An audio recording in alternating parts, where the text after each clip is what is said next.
you've done it again. It's 11:47 at night. Your body is exhausted, you're mentally drained. You should be asleep, but your brain is replaying a text you sent 4 hours ago, wondering if the period at the end made you sound cold.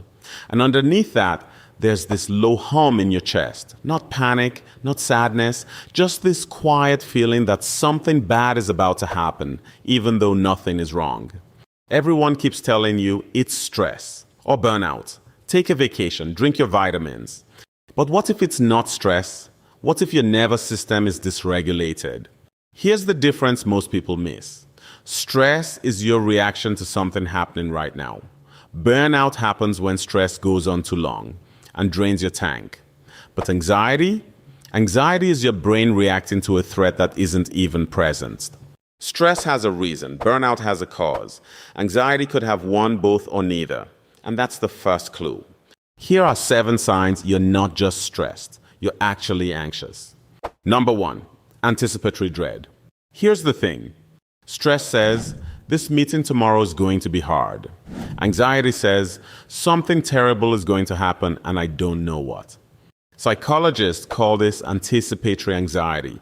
Your brain is trying to solve a problem that hasn't happened yet, and in many cases, will never happen. In a 2019 study, researchers Lucas Lefreniere and Michelle Newman at Penn State asked people to track their worries for 10 days. The result? 91% of the things they worried about never came true. And of the small percentage that did, most people handled them better than they expected. You feel it on Sunday nights. You feel it before vacations. You feel it when things are going well, which is somehow the worst, because now you're waiting for things to go wrong. That's not stress. Stress needs a real reason. Anxiety doesn't. Number 2, physical symptoms with no trigger. But here's where it gets weirder. Anxiety doesn't just live in your head. It lives in your body. Tight chest, shallow breathing, stomach discomfort, muscle tension, headaches that come and go, a jaw you didn't realize you were clenching. Doctors call this somatic anxiety. Soma just means body. Think of your nervous system like a car. Stress presses the gas pedal hard for a moment, then lets off. Anxiety jams the pedal down and forgets it's there. Your engine is running even when you're parked.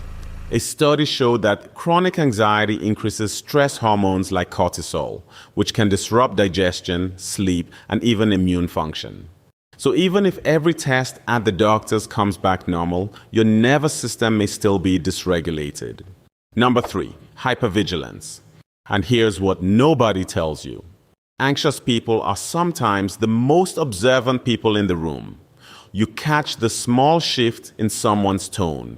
You notice the half-second pause before they answer. You walk into a space and read its temperature before you sit down. That's not a personality trait. That's hypervigilance. Your brain has a tiny structure called the amygdala. Think of it like a smoke alarm.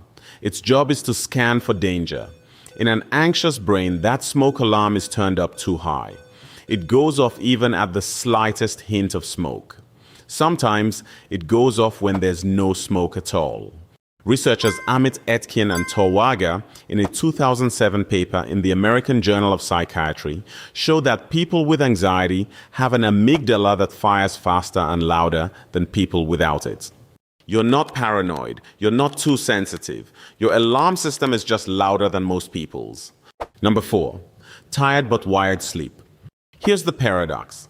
You're exhausted. You can barely keep your eyes open at 9 p.m., but the second your head hits the pillow, your brain wakes up like it just had 3 double-shot espressos. Burnout can make you sleep too much. Anxiety usually stops you from sleeping at all.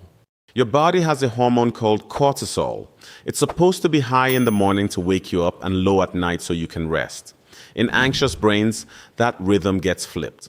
That's why you can sleep 8 hours and wake up feeling like you ran a marathon. Exhausted, because your body never went into deep rest.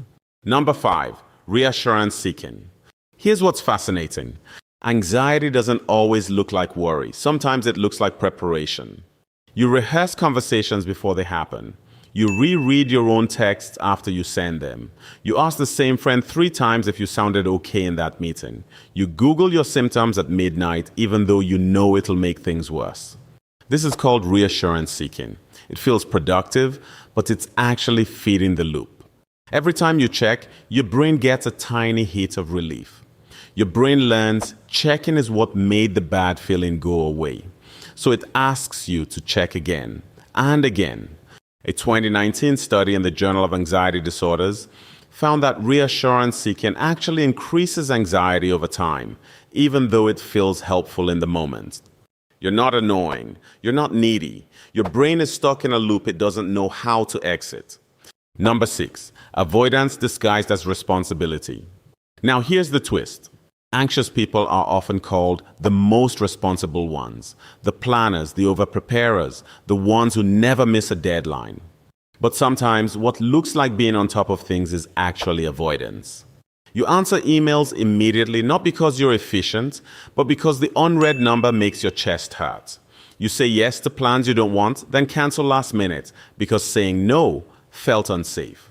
Psychologists call this safety behaviors. They calm the anxious feeling in the short term. But every time you avoid the thing, your brain learns the thing was actually dangerous. So next time, the fear is louder. Number 7, can't relax even when nothing is wrong. And here's the one that hurts the most. You finally have a quiet weekend. Nothing on the calendar. The house is calm. You should feel good, but you don't. You feel restless, guilty, almost suspicious of the peace. Psychologists call this relaxation-induced anxiety. Yes, it's a real term. Dr. Thomas Borkovich at Penn State first described it in 1983. For chronically anxious people, slowing down can actually trigger more anxiety, not less. Why? Because when your nervous system has been on guard for years, stillness feels unfamiliar, unsafe. Your brain fills the quiet with worry just to feel like itself. That's not a character flaw. That's a nervous system that forgot how to rest. Now, before we go further, one honest note. If these signs are showing up every day, if they're stealing your sleep, your focus, your relationships, please don't try to white knuckle through it. Anxiety is real. It's treatable. And talking to a doctor or therapist isn't a sign of weakness. It's the same thing you do for chest pain. You wouldn't tough that out either. Remember what I said at the start? Your nervous system is dysregulated. Here's what that means. You're a high vigilance processor. Your nervous system was wired, often very early in life, to scan, predict, and protect. In another century, that wiring kept your ancestors alive. In this one, it just makes Tuesday afternoons feel heavier than they should. But here's the good news.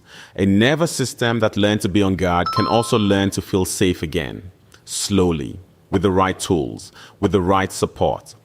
The goal isn't to silence the alarm. It's to teach your brain that the smoke isn't always fire. You're not too much. You're not broken. You're just tuned high, and there is a way back to calm.